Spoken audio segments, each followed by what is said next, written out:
Messieurs les ministres, chers collègues, messieurs les ambassadeurs, monsieur le président, mesdames et messieurs. C'est un très grand honneur d'ouvrir aujourd'hui ce colloque consacré au bassin du Nil, abordé sous l'angle novateur de l'hydrodiplomatie et du changement climatique pour la paix au Moyen-Orient. Je voudrais tout d'abord remercier mon collègue Olivier Cadic de cette très belle initiative et du travail qu'il mène sur ce sujet et qu'il partage avec nous, ses collègues, depuis de très nombreuses années avec M. Fadi Komer, président d'honneur du réseau Méditerranée des organismes du bassin. Vous êtes, monsieur, j'en ai eu encore, voilà, la preuve aujourd'hui, à l'origine de ce concept porteur d'hydrodiplomatie. Ce que j'en retiens, c'est qu'il s'agit de faire du dialogue entre les États sur la gestion des fleuves internationaux un outil au service de la paix et du développement durable.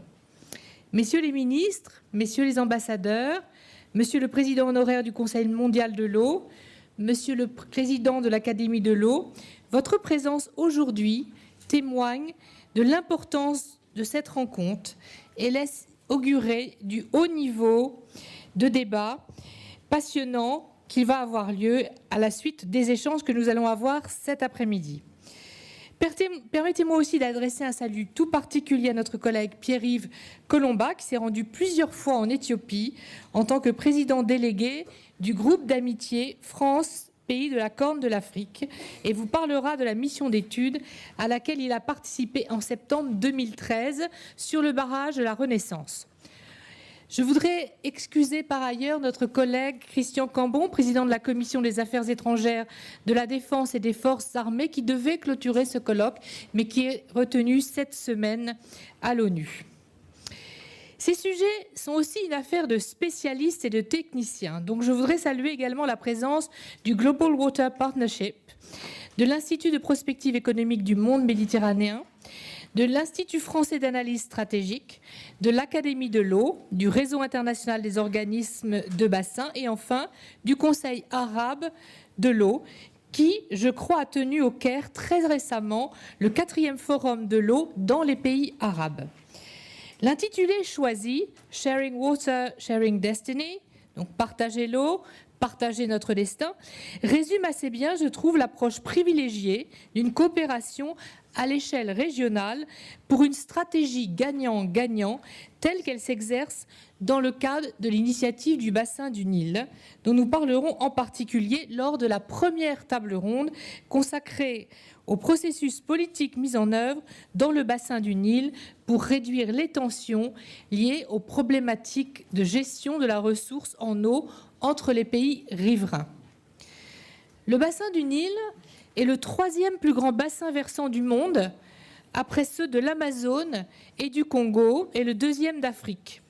Il couvre une superficie de plus de 3 millions de kilomètres carrés, soit 10% du continent, et s'étend sur 11 pays. Le Nil traverse le Burundi, l'Égypte, l'Éthiopie, l'Ouganda, le Rwanda, le Soudan du Sud et la Tanzanie, et longe également la République démocratique du Congo et le Kenya, tandis que son affluent du Tekeze coule en Érythrée.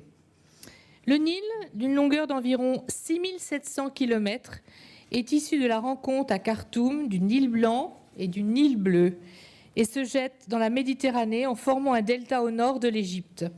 Le Nil blanc prend sa source au lac Victoria, Ouganda, Kenya, Tanzanie, tandis que le Nil bleu est issu du lac Tana en Éthiopie. Le Nil bleu, qui prend donc sa source en Éthiopie, fournit environ 86% des ressources en eau du bassin. Son volume moyen annuel est évalué à 84 milliards de mètres cubes. Sur le plan historique, il existe une corrélation évidente entre l'émergence des civilisations riveraines du fleuve et ses crues. Cette affirmation vaut en particulier pour l'Égypte, tant le Nil est indissociable de la civilisation et de l'identité égyptienne. C'est d'ailleurs ce qui conduit Hérodote à présenter l'Égypte comme un don du Nil, mention qui figure d'ailleurs actuellement dans le préambule de la Constitution de 2014. Sur le plan économique, l'Égypte dépend très majoritairement du Nil pour son approvisionnement en eau et doit faire face à des besoins toujours grandissants, notamment du fait de la croissance démographique très forte. Aussi, la question de la répartition du Nil, comme cela a déjà été évoqué en introduction, est-elle un enjeu crucial, si ce n'est vital, pour l'Égypte ainsi que pour les autres pays de la région. À l'heure actuelle, les pays riverains se réfèrent à plusieurs accords dont les conclusions sont parfois divergentes. L'Égypte et le Soudan se réfèrent à l'accord de 1959 qui prévoit un partage des eaux entre les deux pays, 55,5 milliards de mètres cubes pour l'Égypte et 18,5 milliards pour le Soudan.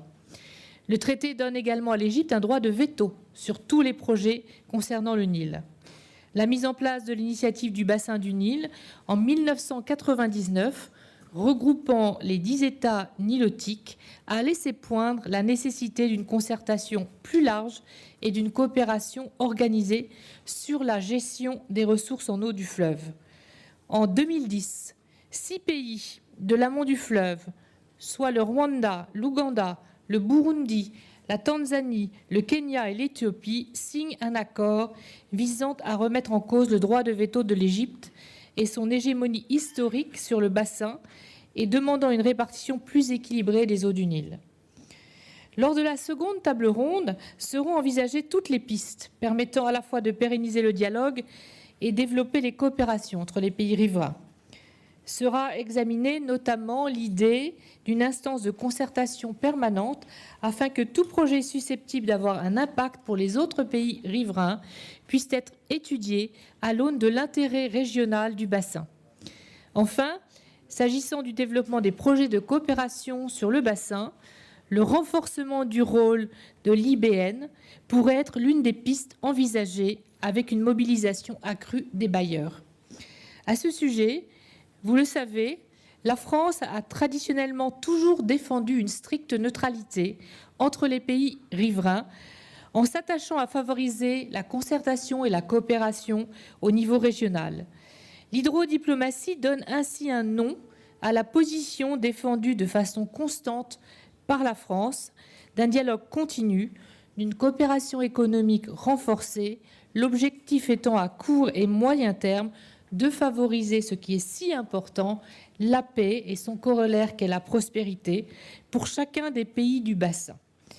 Mesdames et messieurs, en gardant à l'esprit ce double objectif si important qui est à la fois noble et ambitieux, je vous souhaite d'excellents et de fructueux travaux tout au long de cet après-midi.